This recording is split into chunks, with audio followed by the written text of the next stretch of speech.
Hello， 大家好，欢迎回来 Rider ATS， 我是卷面，所以今天就带大家来看看一下我身后这一辆 Chery Tiggo 9， 未来即将，甚至是讲大概率在今年之内就会在本地正式发布的 Chery 又一个新产品。那么我现在人其实就是在这个中国的安徽五湖 Chery 的总部这边，目前在本地在售的最大的 Chery 车型就是 Tiggo 8，那么现在直接来到 Tiggo 9， 拥有着更大的这个车身尺寸，甚至是讲这整个 Interior 的用料、Exterior 的造型等等多好，都即将会是 Chery Malaysia 的一个 flagship 产品，我们就带大家来看看一下还有什么样一些值得关注的地方吗？那么在这么精彩的影片接下去之前，麻烦各位帮我把免费的订阅跟赞都赶紧把它按下去了，按下去过后 YouTube 没有给你收钱的。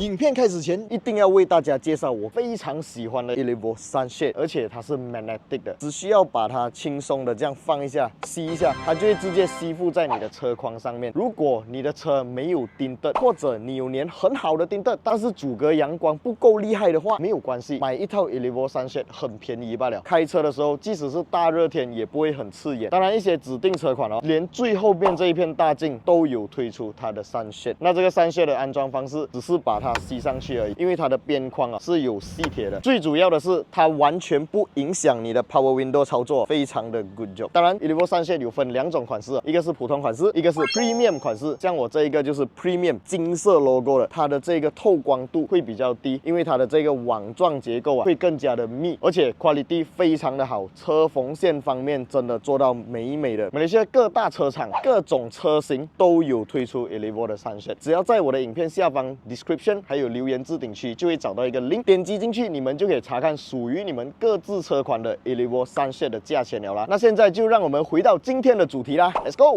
首先这个前脸部分可以看到呀，它同样还是保留了 Chery 家的这个非常大的水箱护罩，然后还是有保留了 Tiggo 家族的那个设计语言啊，整体那个神韵都还是有维持下来的。这个车头灯这次也变到更加的细长，不过因为现在是开着 Daylight 的关系，所以这个雾灯座的部分啊就会有亮起一组灯珠，但是上面这边我又看到有这个3段式的，可能是 LED， 可能是新的，我不确定。如果未来真的有引进Malaysia的话 ，Daylight 应该会被放在这一部分，那么这一块可能就只是一个黑色的 panel 而已。然后可以看到，因为它是一台 PHEV 车型，所以它在进气方面可能不需要进到太多的空气，所以整个沙龙看起来会比较偏封闭式一点。不过同样，因为它还是有搭载这 engine， 它还是需要一些空气来为这个引擎进行一个降温。所以这种 PHEV 车型啊，有时候你远远看，你就会觉得它好像是一台 EV 的感觉，不过其实并不是，它是一个 CSH， 就是 Chery Super Hybrid。然后这些沙龙里面的细节其实都跟 Tiggo 家族一模一样啦，这些小小颗的钻石都还是有维持下来。这个 Chery 的 logo 这一次就直接变成一个 2D 扁平式的，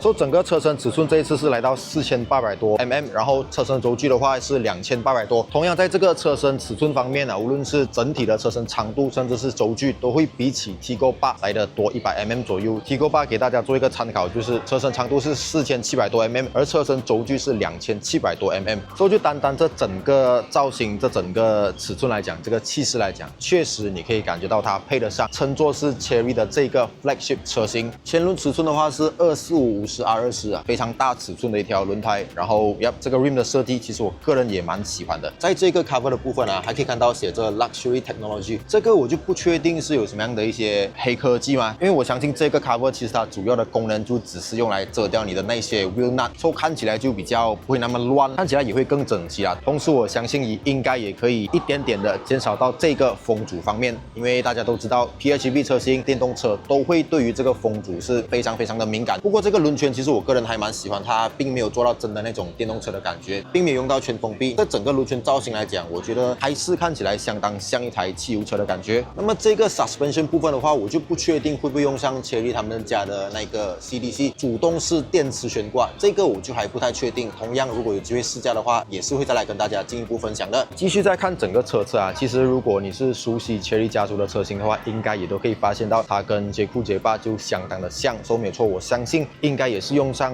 同一套车壳。不过就从前脸到等下的车尾，大家应该就可以发现到 Chery 其实放了更多他们的这个自胶元素在里面，主要就是要做到一个功能性或者是讲这个家族化的差异啦。这个 side mirror 我没有记错的话，同样也是跟 J Cool 家的 J8，甚至是讲 J7 PHEV 采用一个同款。那么这个车门把手同样也是这种全体尝试，车顶同样有这个行李置物架，然后往上同样是有一个相当大面积的天窗，无论前座到第2排都可以享受到的一个大天窗。然后这个第3排座位的话，这个三角窗的部分我就觉得有一点点的小偏，这边我就不确定为什么原厂不要把它再延伸过来，可能第3排的 view 会再好一点点。车尾的话，这个灯具也是现在流行的这种熏黑式，在不亮灯的情况之下，你几乎是看不到太多这个红色灯具，同样是现在所流行的这个贯穿式，然后也是 Chery 家族的一个家族化设计语言，同样有 Chery 自家的 logo、Chery Tiggo 9的名牌，以及 All-Wheel Drive 还有 Plug-in Hybrid。那么目前 Chery 就还没有引进 All-Wheel Drive 的车型来到马来西亚市场，所以我就不确定这个 Tiggo 9会不会作为他们的第一台 All-Wheel Drive 的车型。动力数据方面的话，大家应该就可以参考一下现在 Chery 马来西亚在售的 Chery Tiggo 8以及 Chery Tiggo 7 PHEV， 因为他们都预计会用上同一套的 Chery Super Hybrid System。马力方面的话是来到345 PS， 不只有非常强劲的这个动力输出啊，而且我本人其实也亲自体验过 Chery Tiggo 7， 它的这个行驶距离超过1200 km。那么没有错，这个 Chery Tiggo 9可能会用上更多的高刚性材质，车重方面可能也会更加重。所以在续航方面的话，就预计啦会比起 Tiggo 7 PHEV、Tiggo 8 PHEV 再略少一点点。不过我相信满油满电的这个续航之下，这个 Chery Tiggo 9 CSH 应该还是可以做到相当惊人的1000 km 的总续航。所以这一点我们就期待未来这个 Chery Tiggo 9在本地正式发布过后，我们有机会亲自去实测一下。其实也是我还蛮想试的一个东西啦，因为现在这个1000 km 的总续航也是蛮多品牌会在主打的，无论是中系，无论是日系品牌等等都好。坐进这个 Chery Tiggo 9的内装部分呢，可以看到 Chery 就放了更加多他们自家的这个设计语言，包括到这个 steering 造型，也是通用到目前在售的所有 Chery 车款。这个门板的部分同样也是要维持了蛮多的这个 Chery 他们自家的设计语言，可以看到这些木的饰板，甚至包括到这个座椅调节的部分，同样都是延续了他们自家的一些设计元素。因为可能从外形来讲，你会看得出它是 J Cool J8，不过其实到了这整个内装到刚刚的外观设计，其实跟 J Cool 家的风格都是要截然不同的。其中我个人蛮喜欢的就是这个木纹的饰板啦，看起来确实是蛮给到人那种高级的感觉。不过就这个座椅配色，我就不太确定会不会被延续到本地市场。我觉得大概率应该都是会采用全黑的啦，更加符合马来西亚的这个习惯。不过我觉得这个深蓝色其实是可以留下来的，确实是还蛮不错的这个颜色。然后在这个 middle 部分的话，可以看到这一次也是跟 infotainment system 是分开的，就不是一体式。冷气部分同样是被移到下面的，因为上面要放一个大屏幕嘛。然后这个东西是我个人还蛮喜欢的。驾驶模式的部分，同样Chery还是维持了这个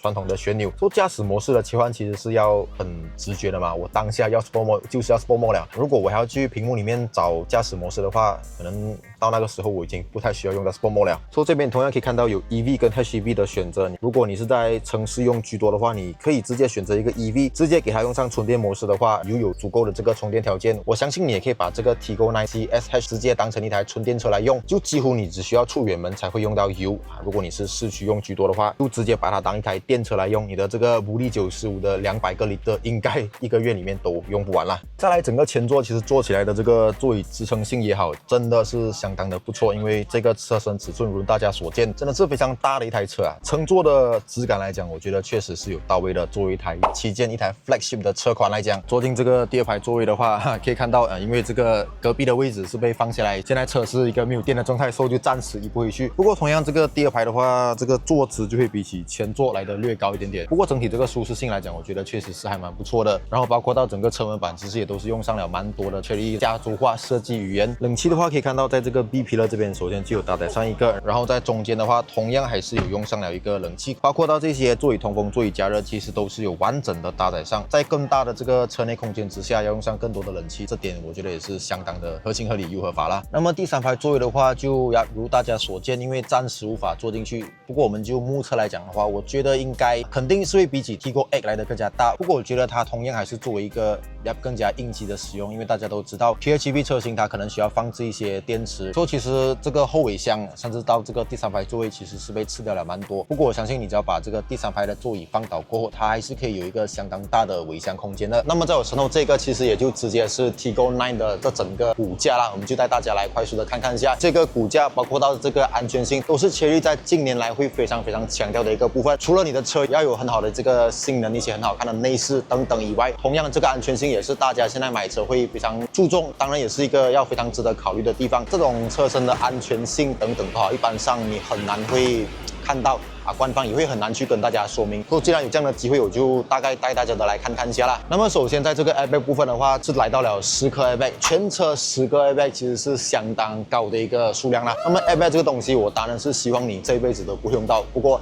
当你要用到的话，你就会庆幸它有更多的这个数量，因为这些保命的配置当然是有多，绝对好过给你少的。然后全车是使用了高达85%的这个高刚性材质，热压成型钢的话是来到21%。那么在这个 A pillar、B pillar 等等的部分，大家都可以看到都是用这个热压成型钢来打造的。你在比较碰撞的时候，比较关键的部分，比较保命的东西做了一个加强，做了一个加固。那么热压成型钢简单来讲，就是它拥有这个更高的强度，更加不容易被扭曲。可以看到这个紫色的部分，这些通常来讲都是会比较容易遭受到撞击的部分，都是采用上热压成型钢。从这个角度应该更加容易可以看到，所以其实就是在外围的一圈啊，切利就用上了很多的这些热压成型钢、高刚性材质等等，笼式车身的那种感觉啊，你的乘客就可以被很安全的保护在里面。然后在这个 airbag 方面，同样也可以看到啊，第二排除了这个 side curtain 以外，在你的第二排的侧面同样也是有 airbag， 在 C pillar、在 B pillar 等等多好，都是有这个 airbag 做到一个全方位的保护性。那么就这个 Chery 在近年来对于这个安全性的考量，一些制造一些考究等等，确实是一个非常负责任的一个品牌。因为一台车其实你要讲你设计到一个很好看的外形，一个很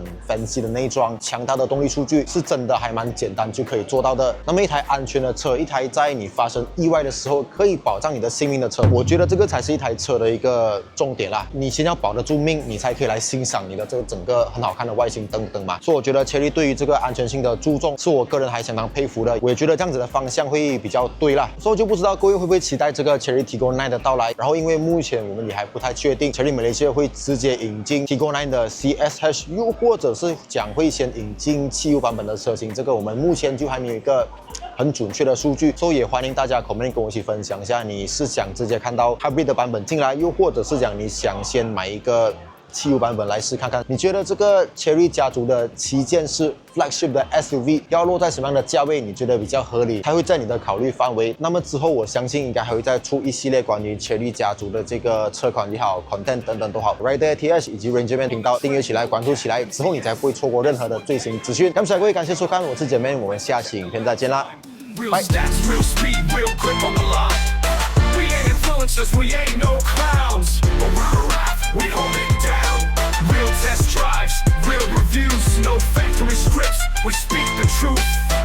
From Sapine to the streets, push it to the edge. Feel the G-force balance on the razor's edge. Don't talk to me.